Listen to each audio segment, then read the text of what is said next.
Salut les amis, bonjour à tous, j'espère que vous allez bien. Comme d'habitude, ça me fait super plaisir de vous retrouver ici sur votre chaîne de News Gaming pour l'épisode 96.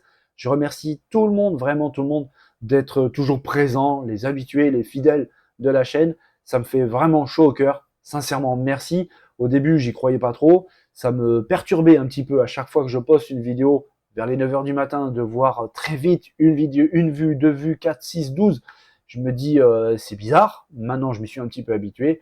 Mais vraiment, merci à tout le monde. Et merci aussi à ceux qui ont rejoint l'aventure. Vous êtes au bon endroit pour voir des belles news fraîches et de qualité. Et tout ça, toujours dans une super ambiance. Il suffit d'aller faire un tour dans la zone de commentaires. Vous verrez, c'est toujours bienveillant, c'est chaleureux, avec en plus de ça, des beaux commentaires vraiment constructifs, des trucs vraiment très pertinents.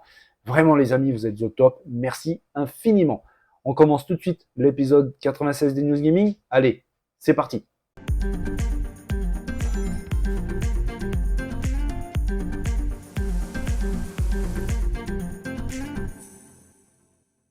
Bon, on va essayer de rester calme. Bon, c'est plus rigolo qu'autre chose.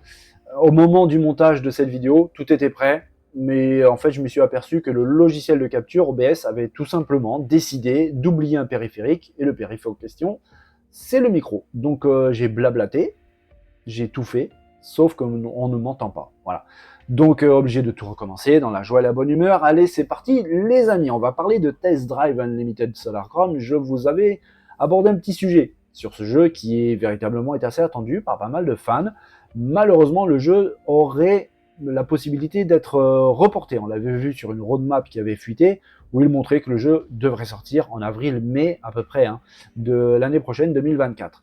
Il y a eu très récemment le TDU Connect, un événement dédié au jeu fait par l'éditeur Nacon, qui a montré quand même pas mal de choses. On a vu beaucoup de gameplay, avec énormément d'informations sur le jeu, les menus, même le côté technique, avec un jeu qui semble plutôt joli. Les voitures en tout cas semblent assez bien modélisées. Elles intègrent en plus une physique qui a l'air intéressante, avec en plus les dégâts, les crashs qui sont représentés sur la voiture. Ça, c'est une très bonne chose.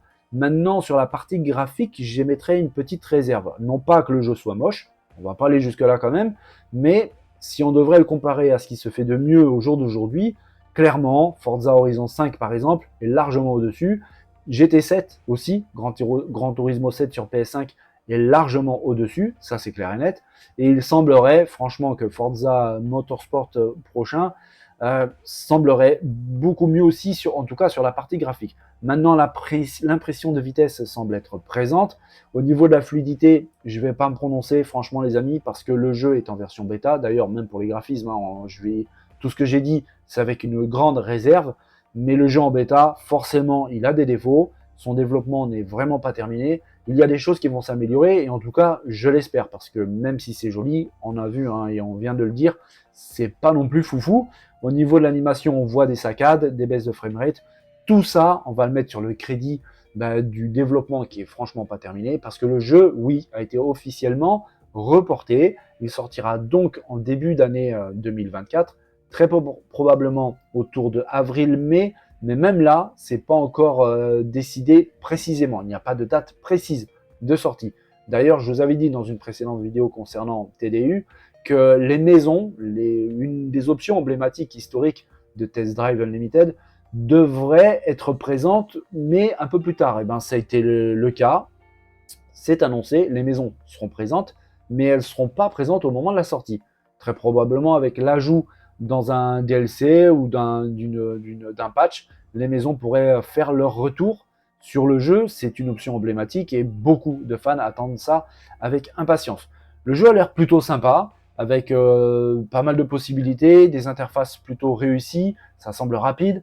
Mais voilà, on va en attendre un petit peu plus. Il a été présenté vraiment longuement.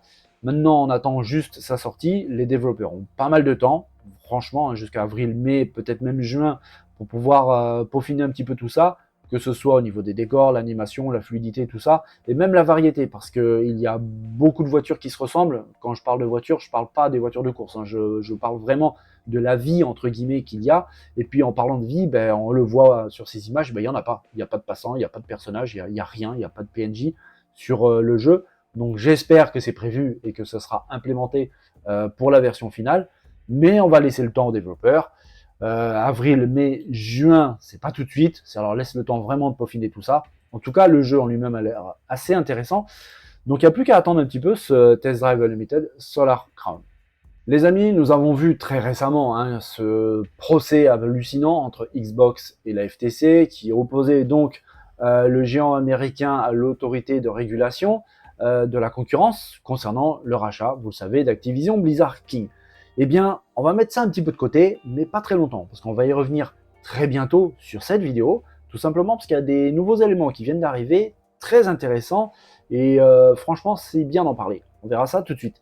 Mais en tout cas, là, on va parler du grand concurrent de Xbox, Sony PlayStation, qui ne reste pas les bras croisés. Je vous l'ai dit régulièrement sur la vidéo, Sony est un des acteurs majeurs, si ce n'est le plus important du jeu vidéo actuellement.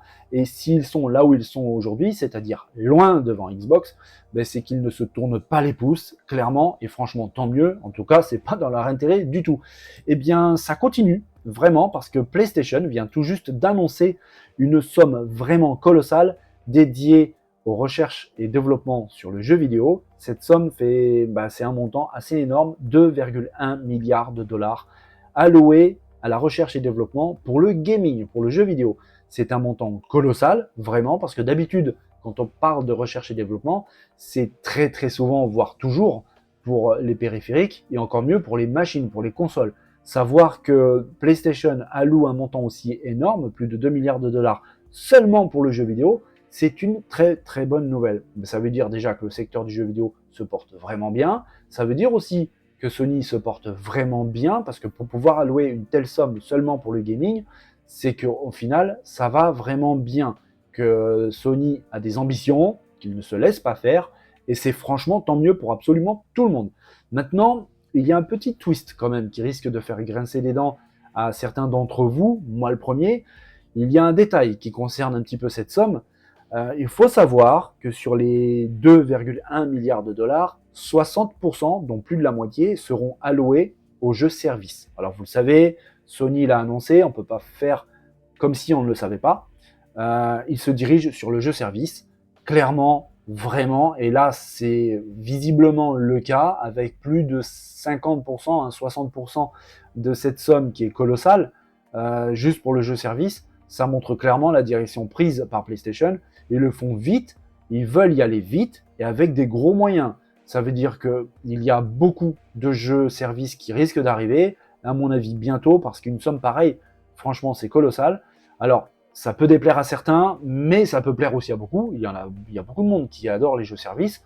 Moi, personnellement, je respecte absolument ça. Ça me plaît pas, franchement, mais il en faut pour tout le monde. Sony l'a bien compris. Ils savent, en tout cas, ils sentent que c'est quelque chose d'intéressant, en tout cas pour eux, peut-être financièrement. Donc, ils se dirigent dessus, quitte à investir des sommes colossales. 2,1 milliards de dollars, franchement, c'est impressionnant. Et 60% que pour le jeu service, ça, c'est vraiment incroyable. Donc voilà, on voit maintenant très bien, on le savait, comme je disais, on ne peut pas faire comme si on ne savait pas, mais c'est clair et net que le futur chez PlayStation, ça sera aussi le jeu service. Bon, on vient tout juste de voir que Sony ne baisse pas les bras, ils sont hargneux, et franchement tant mieux, ils ne comptent pas se laisser faire, ils investissent énormément d'argent, et on vient le voir, une somme vraiment importante allouée à la recherche et développement sur le jeu vidéo. Franchement, c'est une bonne nouvelle, même si au milieu de tout ça, on sait que plus de la moitié, ça sera pour les jeux services, mais dans l'absolu, franchement, c'est une bonne nouvelle. Je vous avais dit au début de cette news concernant cette somme, qu'on allait revenir assez rapidement sur des petits détails qui ont fait leur apparition concernant le rachat d'Activision Blizzard King par Xbox. On est en plein dedans. On commence avec une news assez intéressante. Alors en fait, on sait que la FTC a décidé de faire appel concernant la décision de la juge de San Francisco. Et en fait, il semblerait qu'ils réfléchissent véritablement à faire appel. Ils ne l'ont pas encore fait, mais la menace est là. La FTC risque fortement de faire appel. Alors peut-être qu'ils réfléchissent. Est-ce que ça vaut le coup de relancer la machine pour une cause qui semble véritablement perdue? Ça, je ne sais pas, vraiment, ce n'est que ma petite opinion à moi.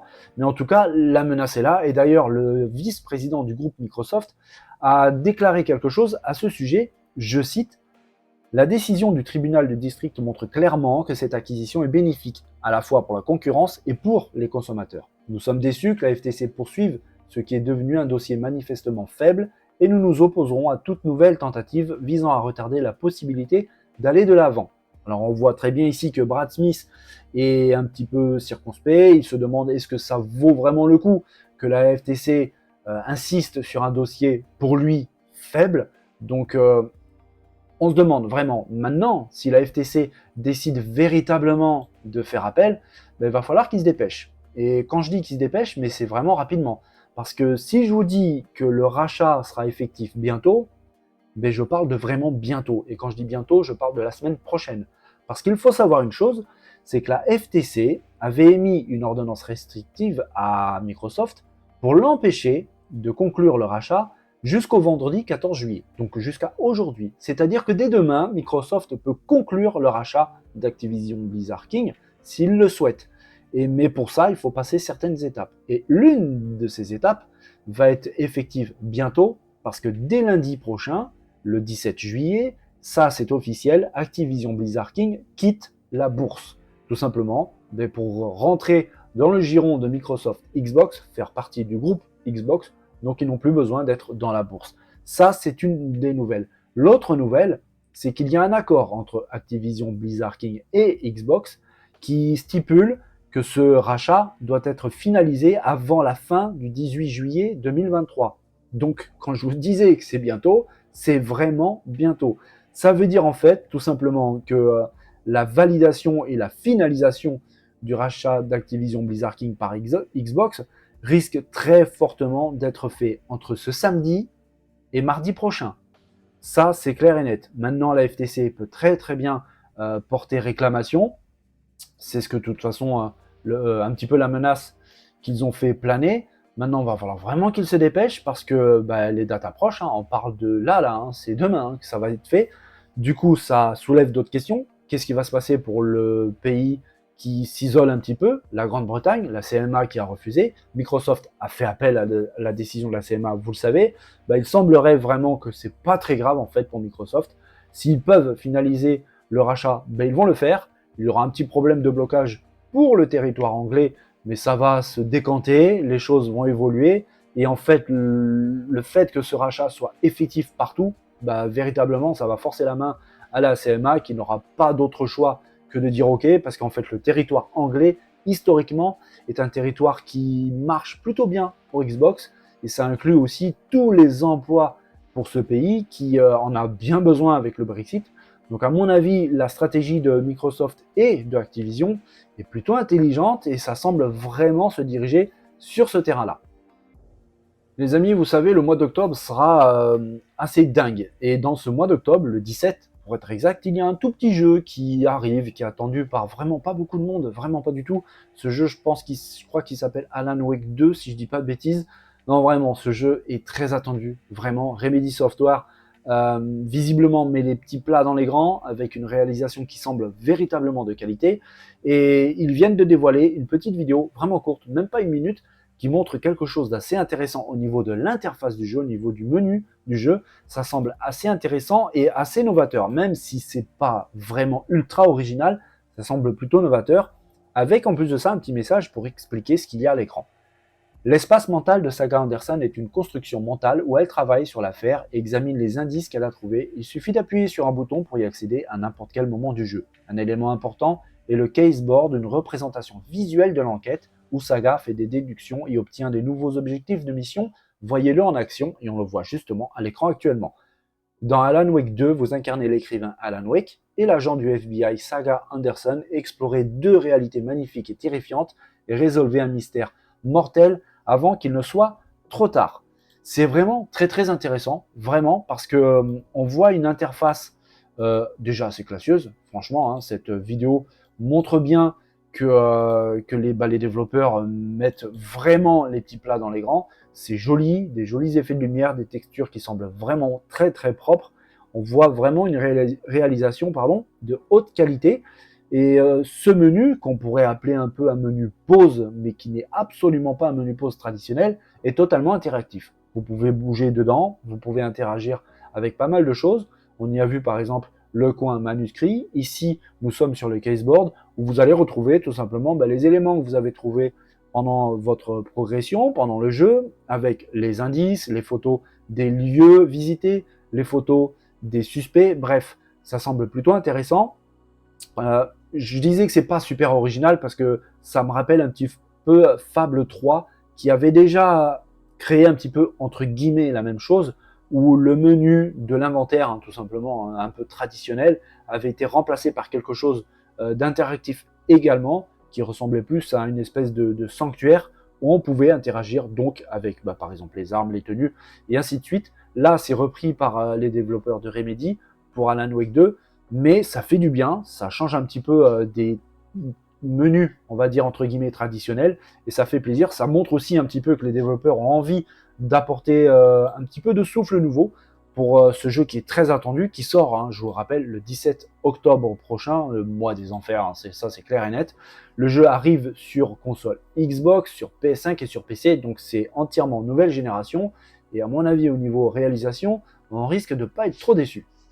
Et bien voilà, on arrive à la fin de cette vidéo compliquée à faire, vraiment, plusieurs soucis techniques. J'ai été obligé de la recommencer 3 fois, rien que ça, mais c'est pas grave. Il faut toujours prendre quelque chose de positif dans tous les problèmes. Là, je pourrais me dire que ça participe à gagner de l'habitude pour les vidéos. C'est très bien comme ça. J'espère en tout cas que vous avez apprécié cette vidéo parce qu'au niveau boulot, j'en ai eu aujourd'hui. Si c'est le cas, si vous avez aimé, n'hésitez pas à lâcher vos plus beaux pouces, les amis. N'hésitez pas à partager la vidéo et puis aussi à venir dans la zone de commentaires parce qu'à chaque fois, c'est hyper chaleureux et vous imaginez pas vraiment la force que vous me donnez avec vos commentaires sur chaque vidéo. Merci pour votre présence, vraiment. Je vous souhaite à tous une belle et bonne journée. Portez-vous bien, prenez soin de vous. N'oubliez pas de vous amuser, c'est très important. Je vous dis à très vite dès demain pour une nouvelle vidéo des News Gaming, les amis. Allez, bye bye.